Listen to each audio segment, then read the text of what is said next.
Hello everybody, bringing you a video on scan connectivity test with Xtool D8 with the 2015 Mazda CX5.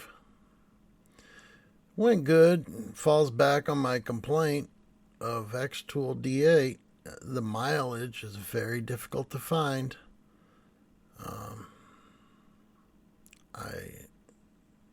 I looked all over the place. I just couldn't find mileage.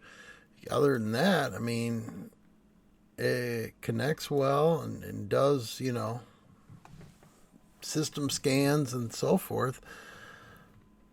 But I mean, I even went under instrument clusters and everything. So I think that's something Xtool really needs to get on for the D8. I mean, it's not a cheap tool.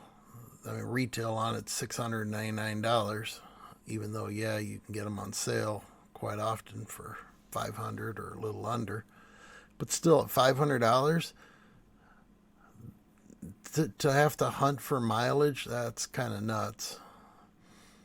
And as you see there, I just moved the camera over showing that mirror. It was funny, this car was being auctioned, and it had packing tape holding the mirror on. It was funny. All right. And so yeah, I was looking all over the place. That's the only issue I have with Xtool D8. Other than that, it's not bad. Sometimes it does hang up, starts spinning and spinning. But yeah. So watch the videos. I move around and try different things out and check different modules and so forth. And don't forget to like and subscribe. Thanks for watching.